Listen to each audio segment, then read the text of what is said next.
What's up, guys? We're here. Can you believe episode number 5, the big 5 for Spitting Fire. Today we have a very special guest. This guy is freaking amazing. Without further ado, give it up for Mauricio. Hey, what's up, man? What's up, Alfred? What's up, everybody? Before we get into the cheese mail things, give it up to our sponsor, Celsius. Right this there. is Mauricio's first time trying it. Yes, sir. We'll try it. Yes, Celsius, reach out to me. Prime, reach out to me. Logan Paul, I'm waiting for your call. Well, Mauricio, without further ado, please let my audience know who you are. I don't think you need an introduction. No. But when I met you, I'm like, that guy is a book of knowledge. I got to bring him into the show and see how many nuggets I can pick out of his brain to share with my audience, because you know the way things are right now. Me and you are in the real estate world. Right. And that's my topic right now.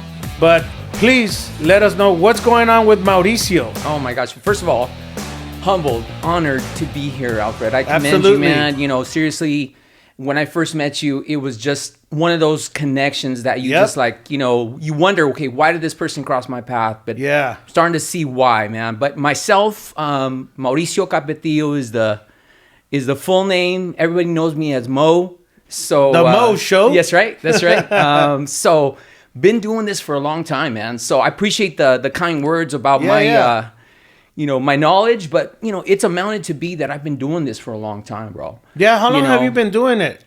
Since 92, man. 92. Dios mío, 92. So here's the funny thing, Mauricio. A lot of people think I've been in real estate for over 10 years. Right. And I thought so. The reality is, and even though I lie on my my about me on my social media pages, is because I hate it when an agent that has 10, 15, 20 years in the business peacock in front of me and say, well, I've been in the business longer than you. Yeah. And my reply to them is, and I completely respect you and I thank you for your service, but can you agree with me, hasn't the market changed in the last 10, 20 years? 100%. So shouldn't you change the way of doing your business? Absolutely. Don't you need a grand opening? Hey, man, evolve or die, bro. Yeah, I said, don't hate on me. Don't let my success mess with your insecurities. I said, ask me for help because I come from a marketing world. Yeah. And I see that in this business, the real estate world, it's a very niche pocket. Yeah. Well, and look, you know what? I've been doing it a long time, but it's not so much that I wear it as a badge of honor. I mean, I'm proud that I've been able to be in this industry as long as I have. But really, I say it from the standpoint of I've taken a lot of lumps and bumps, bro. Yeah. I've seen a lot. I've seen a lot of markets. You know, real estate is cyclical. Correct. You know, and I've been in different angles of this industry. Yeah. So if anything, it gives me perspective on, you know, almost like a crystal ball. You know, because in essence, it's going to come back full circle. And like you said, I think now as things are evolving in the world we have, you know, which shiny objects, obviously, you know, what we're doing today. In AI fact, especially, remember? oh my gosh, you know, Chat GPT, all that stuff, man. It's just blowing up. So I think from our standpoint as practitioners being in the industry, you definitely need to evolve with the time. So yeah, for me, I'm going to bring the experience to the table. But look, man, I'm a sponge, bro. And even today, you know, again, I'm here to learn. Yeah. And if I could bring value, man, that's the goal. And that's my hope for today, man. No, absolutely, Mauricio. And a lot of the times people start podcast shows just to start them, maybe as a hobby for something to do, or maybe during COVID when people had nothing to do, right? Correct. And I wanted to start this podcast because I feel like there's a lot of agents, like when I started, I didn't know who to go to. I didn't know, I couldn't just go to YouTube and be like, let me be the best agent. Yeah. Even though there is videos like that. And sometimes also when you ask people, they don't reply back to you. Right. Maybe because they're too busy, or maybe because they get a lot of DMs and they don't see yours. And you're like, oh, damn, this guy's not even replying. I look up to him. But you know what? Things have been changing for me. I think right now, within the last 3 years since COVID started, I was full time. And dude, I wouldn't change any other industry. Yeah. The beautiful thing about real estate is one thing that I do know is that if you stick to the basics, business will come. Amen. Don't be chasing those shiny objects like you should. The AIs, all this stuff is beautiful. You could add that. The way I use AI is people use AI for task. Yeah. I use it as a thinking partner. I ask AI, hey, what can I do to get 1% better tomorrow? Sure. when what's happening right now in the market. And it's crazy. It just spits out all the answers, right?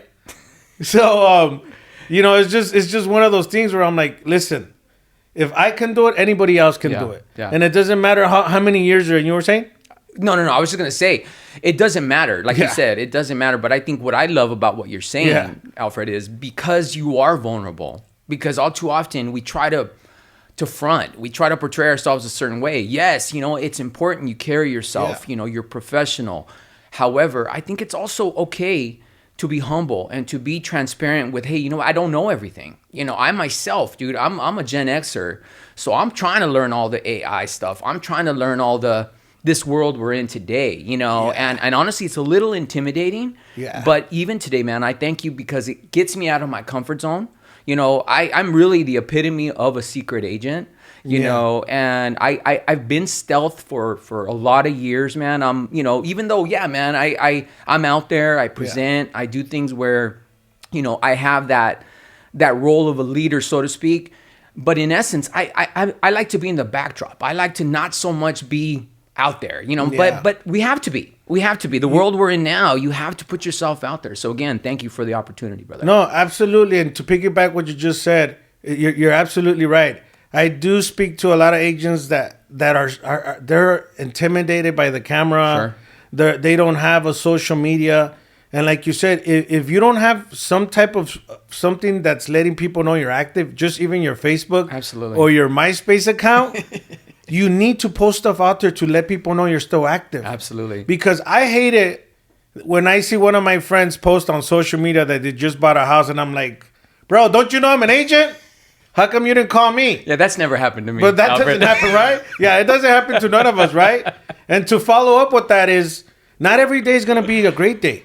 Yesterday, sometimes we confuse motivation with commitment. Sure. And yesterday, sometimes we self-sabotage ourselves because we see things going south, or we're putting out fires, or an escrow didn't turn out the way we wanted to, or the seller waits for your contract to expire and then they use another agent.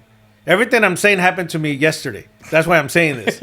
And it bummed me out. Yeah. But I had to remind myself, listen, there's going to be more better days than bad days. Yeah. And even though it was, right now it's getting, the sun's coming out, I still pushed through. I was able to go visit 30 notice of defaults yesterday. Right on, man. And that was one thing that I told my partner that went with me. I'm like, It is mind-boggling right now, because last week I did a training where I show 12 different ways to get listings for free, for $0. I said this would be number 13. Why are these offices not talking about NODs right now? Right. You don't really even need a license to go get NODs. Investors love NODs, right? They do the cash for keys. Sure. And that's one of the topics that I was telling my guys. I'm like, dude, why aren't people talking about this? Can you answer me that question? What do you think that is? Honestly, Alfred, the market is really, really volatile. And I think to your question, NODs clearly are an indication of someone that, is now in default. Correct. And so what is that trending towards? And we don't know. I think with a lot of people being what they call handcuffed with their gold handcuffs, because so much equity. And let's take that NOD, for example. Whatever one you went to, I can imagine chances are that person has equity in their home. So I think approaching it as a real estate agent, a realtor, you can approach it in different ways. Look, you know what? I could, discover, find out what's there, come from value. Correct. You know what I mean? Where you're not doing that predatory, what I feel in a lot of cases, and why I feel someone needs a professional that's going to advocate them, that has a servant's heart. Correct. Which I try to subscribe to. So you approach that individual with that has that NOD. And in fact, you offer your assistance, and you have resources. Okay, I have investors, or I could help you sell your home. Did you know you can do this? Did you know, whatever the case is, negotiate something with the bank, et cetera, et cetera. And then eventually, if you come from value, if you come from a relationship type of a place, chances are either at the moment they're going to need your help, or eventually they're going to need your help. But I think, why aren't people talking about it, Alfred? Look, the numbers don't show that the bottom's going to fall out. Correct. So I think as a whole, as an industry, it is a narrative that I feel, not so much intentional, but I don't think it's enough of an indicator that tells us where the market's going to go. Correct. There's just not enough homes on the market. And so I think, yes, that could be your niche, Alfred. And I think for a lot of people, that could potentially be a huge niche, because sadly, there's a lot of people that are the empty nesters, that are the baby boomers, same Correct. difference in essence, that are looking for answers. Okay, I want to sell my home, or I want to downsize, but I can't, because what am I going to buy? Correct. So again, even in that scenario, put yourself out there. Yeah. It doesn't have to be an NOD. I mean, there's plenty of homes out there, which your title company and a number of other sources could help you with identifying these people that have kind of the tendency, or they're up in age or something to that effect. I mean, probates are another niche. Correct. Where I think if you position yourself with, attorneys and services that offer support to these individuals, that's also another angle. But I think with NODs, look, the sky's not falling. I don't see it. I've done enough REO cycles where I've kind of seen the indicators, and even though I would lean into it, it's not something that I'm overly concerned about. I mean, there's other factors, economic factors that are of concern. Volatility, global stuff. So, but I think, but certainly NODs, hey, keep a close eye on it, because there are certain people that are like, okay, on the verge of, and it's a shame if they don't know what their options are. Correct. And God forbid they lose that home. And that's why, again, as a real estate agent, as a professional, let's serve our communities. Let's get out there and find out what our community is in need of. No, you're absolutely right. And like I said, I had shared 12 ideas of how to get listings in the next 30 days, right? Free ideas. Sure. That was idea number 13. I'm like, now that I have it in my mind, let me ask you about it, because you've been through those. Yes. But I'm going to ask you a question that one of the audience wanted me to ask you, that she knows you, Rochelle. Oh, yeah. I know Rochelle. Yeah. She's a baller, too, by the way. Dude, she's a hustler. Love me some Rochelle. And real quick, I want them to know about Aria. Sure. After this question, we'll go into Aria, because I want to make sure this time goes fast on these podcasts. So I wanted to talk about Aria too, because I think a lot of agents, especially in the Inland Empire, should be a part of. But that question is, what inspired you to start your own business, and how did you identify the opportunity in your chosen industry? Like, what made you choose real estate? I've always had that entrepreneurial type spirit. I just have. I love being my own boss, and you hear my wife tell it, and she's going to say, you know what?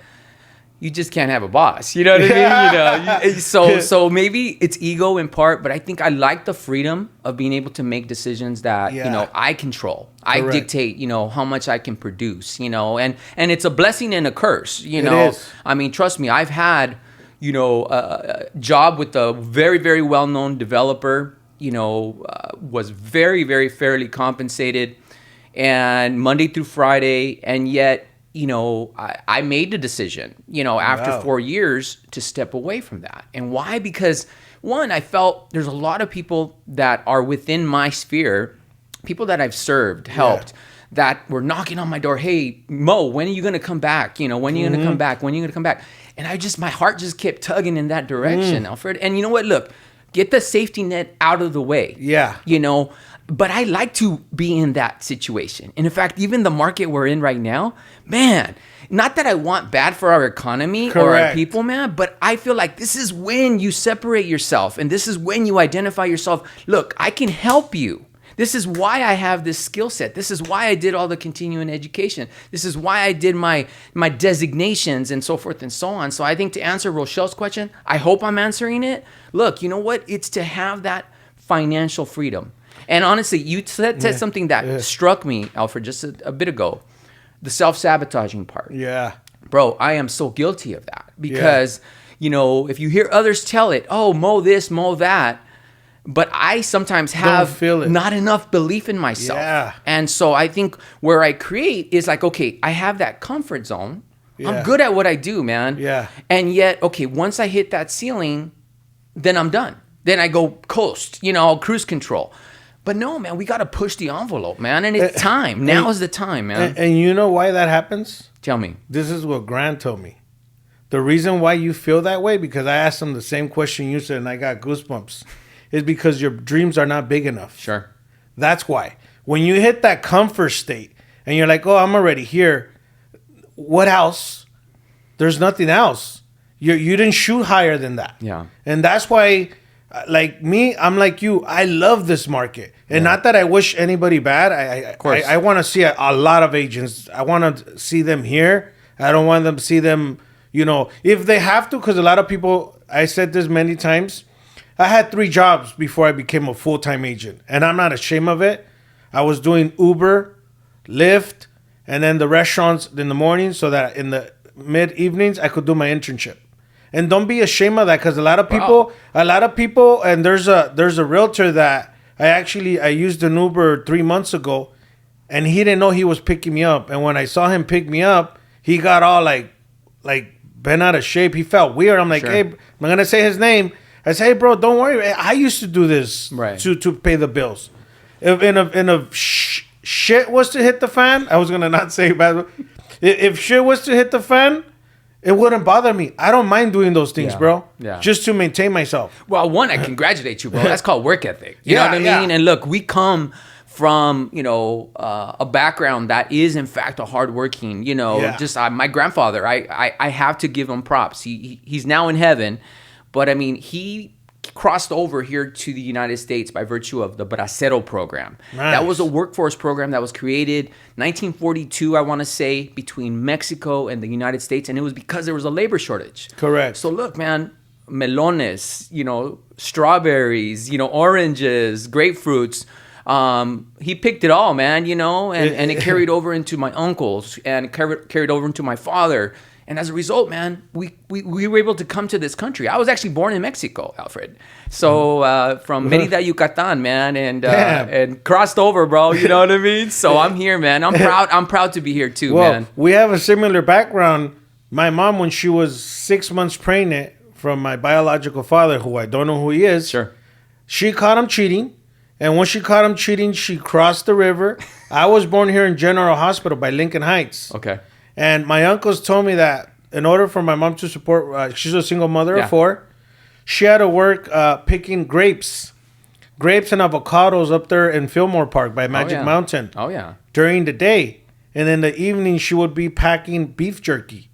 So I never understood. Now that you say all those things, it's funny how it resonates. No, bro, Alfred, like I said, man. And that's a great example, and that's a great way to lead, man. Because I think if people know that you have that core, that foundation of work ethic. Yeah. Keep it simple. Fundamentals, man. Yeah. We try to think things at times. I do it. But I think once you keep it simple, follow your heart, man. Yeah. Your heart's telling you something. You got to lead with that, man. And I think that, is something that is near and dear. You mentioned Aria, dude. So I'd love to share more about kind of where I'm at with that organization and advocacy as a whole. Hey, well, that's a nice layup. Tell us a little bit about Aria, because I became a member. Right on. I think I was invited to that event. Was it at Dave & Buster's? Yeah, we had an artificial intelligence event. Yeah. I got there. I'm like, hey, the food looks good. Let me eat first. Bro, realtors love to eat, my brother. So, we had to definitely bring it when it comes. And wait, after I ate, I sat down with my plate. And I looked around. I'm like, I'm going to go sit in the front. And I don't know whose table was it. No. But I sat at the front. And you were very, interactive, man. It was definitely. I was going to tell you that, too. I love it. When I got to the front, I'm over here chopping. Then the lady kept asking these questions about the air. I kept raising my hand.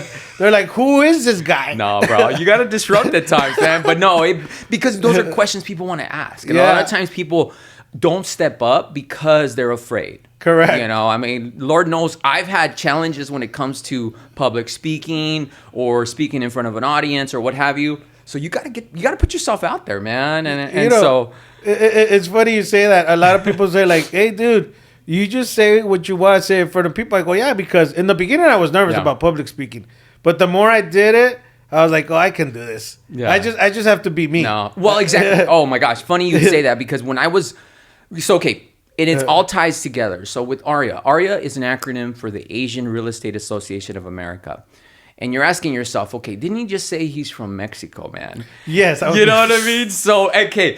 So here's the connection. So when I worked for this big developer, Okay. look, the buying power that the Asian American Pacific Islander, you're going to hear acronyms, AAPI. Now it's AANHPI, which is Asian American Native Hawaiian Pacific Islander. Okay. Bro, I mean, the buying power is massive. Yeah. Massive. In fact, we did a study. You can visit aria.org to learn more about that study. And if you want, reach out to Alfred. I'll get you the data. But it's massive. So as a result of working for this developer, they saw the importance of connecting with this powerhouse organization. That's over 44 chapters now nationwide. Wow. We have over almost 19,000 members nationwide. Okay. And not to mention, it was important we connect with them because we wanted to draw them into our communities, both our apartment communities and our master plan communities that work for sale.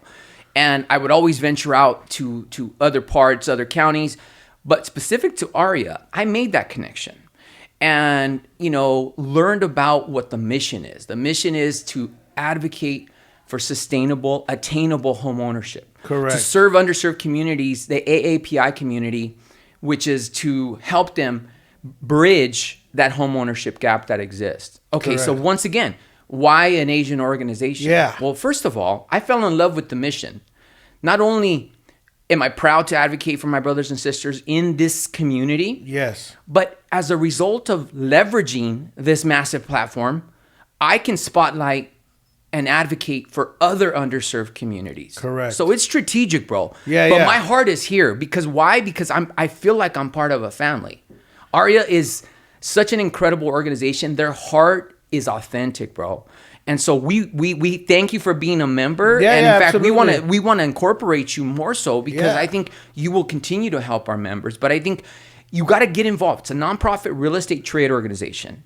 We're in Washington. We are, at the door of our elected official. We are doing advocacy in a way that, lobbying for certain initiatives. There was an initiative called No Other campaign where for a time, if you were Asian American, Yeah. that whether it be Japanese, Korean, Vietnamese, Lao, Korean, so forth and so on. Yeah. There's so many. You would be lumped into an other box. Got it. Yeah, no. You had no specific identity. Yeah, you were just I know what another. you mean by that. And we lobbied for that, man, and we fought for that as an organization. And as a result, now the census reflects those individual They groups of categorize people. them. Absolutely, man. So again, what is that doing? That brings attention to the need for advocacy. Correct. And you got to come from value, man. I don't come with, expectation. How much am I going to make Yeah. by being part of this organization? Look, Yeah. there's blessings that come my way all the time because I'm part of it. And relationships. Bro. Dude, that are worth more than money. Oh my gosh. The connections Forget we about have. it. I'm sure you have connections. I have I have some. connections. My connections are, I could do a lot of things pushing a button. Yeah, You yeah. know? Because I was blessed to be around those people. Absolutely. But I'm sure you got some sick connections. Oh my gosh. Well, the thing is, Alfred, I value, what I've been able to cultivate, within the industry. And as a result, I have some incredible relationships. Yeah. And I'm proud of them because I feel that I've come from value. Yeah. It's not like, okay, what You're am I not a going to taker, get from you're you? a giver. No, man. You got to be. Yeah. You got to be. And you know what? And you talk about, okay, sometimes, you try to be this person. Well, when I was working for the developer at the beginning, Alfred, I was so preoccupied with being that corporate guy. Yeah. Being that person. But when I just let go, man, and I'm like, you know what? Follow this. Yeah. Bro, game changer. Yeah. Because, I talk a lot. Yeah, I move my hands a lot. I'm passionate. You're Bro, very bro, animational. I bring it, man. Because now I'm leading with my heart. Yeah, that's- and look, I'm a work in progress. I haven't figured all of it out. Yeah, no. You got to show up as you. That's why I tell everybody, dude, when I go in an effing room, I'm going to make sure everybody knows who I am. Amen. And I'm going to be the loudest guy in that room. Even if they say that guy's obnoxious, I don't care. Yeah. At least now you know about me. Yeah. And Cool. money follows attention, bro. But Mauricio, real quick, what would right now, because right now there's so much noise out there, right? Absolutely. What would you tell right now somebody who's struggling, who has self-doubt, somebody like you that's been through all this Yeah. all these things that are happening in the market. How do you call it? That it goes in cycles? Cyclical. It's cycles. There's cycles, yeah. What would you tell that person that maybe got their license 6 months ago and was happy to be a realtor, and now they're like pedaling back like, holy crap, it's not what I see on $1 million listing where I could sell houses to everybody. No kidding. What would you tell that person that... I know there's people out there, bro, and I try to always give messages. Yeah. But I always let my wife pre-record my video to look at it. Because yesterday I was going to drop a video. I'm like, damn, am I going to piss somebody off? Yeah. And she's like, you need to be a little bit more sensitive in what you say. And I'm like, shit, let me pedal it back. Yeah. Well, look, tough love is a part of it. And I think the harsh reality, one, it's so easy to become a realtor. Yes. And I think what this market is doing, it's weeding out those that maybe it's not for them. You know, when they realize that there is a level of professionalism that comes with the profession, I think it's important that you realize that it's not an easy job. No, we only get paid as if we produce. Correct. And so if I'm talking to that individual, I would say, look, find yourself a support system. We have this title, independent contractors. Yeah. We have the title of entrepreneurs. Yeah. We have freedom, all the stuff I talked about at the beginning. But the fact of the matter, man, is you're on an island, bro. You're on an island. Yes. And you're the one steering, that ship or whatever you're doing, man. And sometimes you're lost. Yeah. And so I think find yourself a mentor. Correct. Or a support system or a trade organization. Yes. Or, visit your board of realtors. There's classes. Get plugged in. And I even think, okay, if there's not business, you have to do money-making activities. But I also think you have to also double down in your education. Learn about what maybe you'll find a specific niche that, fits you. Correct. And then also have this. Look, I'm a glasses half full guy all day, every day. Got it. Bro, I talk about cycles. I don't have a crystal ball. Correct. But I can tell you what, man, if we mobilize as an industry, if we fight for our communities, some good is going to come of it. And I also think even what's going on with all the disruption, data being shopped around here. I mean, bro, I can go for days on that, but I won't, but I think if you're wanting to make it, hang in there. Correct. Hang in there. Get on a team. Yeah. Get on, find yourself a rainmaker that is producing, that could buy leads, that could, or gets leads or what have you, and start drawing from that. Learning, because repetitions are the important part of real estate. Bro, the most important lessons I've learned are the ones where I have not been so good. You know what I mean? Because those are like, won't do that anymore, But I also think it's important that you go through the repetitions all too often. Okay, what's my split? Okay, I want to go to 100%. Or I want to go, where it's 80-20, 90-10, whatever your split is. But sometimes if you go to a team, it might be a lot less than that. But the numbers are going to start coming. And now you're going to get more confidence. And as you get more confidence, then naturally that will in and of itself manifest into more opportunities. And then, you have to surround yourself with all the... I mean, dude, I got to get out of my own head. Yeah, we'll talk about that after this. Yeah, man. It's funny. You dropped so many nuggets. I'm going to have to replay this for myself. You were spitting fire right now. Thank you, and brother. I didn't want to interrupt you, but you said so many things. But before we end this I always say 100% of 0 is 0. Yeah. Make sure you guys replay this. So, Mauricio, how does my audience find you? Yeah. And real quick, what is the next big event that we're going to do together with Aria? Oh, my Or what are gosh. we doing? Yeah. Drop the bomb, bro. How do people look honestly, for you? I mean, talk about stealth, talk about secret agent. I'll be bringing out some more content. Follow me on Instagram and Facebook for the time being. But I will be rolling out some stuff that you and I will be collaborating on. Absolutely. So, how do they follow you on Instagram? Who do they look for? So it's Mauricio is the tag, and it's a play on my name, Mauricio. Okay. So about people more show with but that's your show. I'm like all about the show. The Maury Show is your next podcast name. Oh, it's the Maury coming, Show. bro. I like the Maury Povich Show, but no, that's awesome. Well, guys, you heard it from the man himself, Mauricio Capetillo, here at Spitting Fire. Can you believe it's episode number 5? Stay tuned for episode number 6. Hey, man. Peace out. Let's go. Bro, thank you. 10X, baby. Appreciate it. Yes, sir. Yes, sir. Thank you so much, Albert. Appreciate it. That was it. Yes, sir.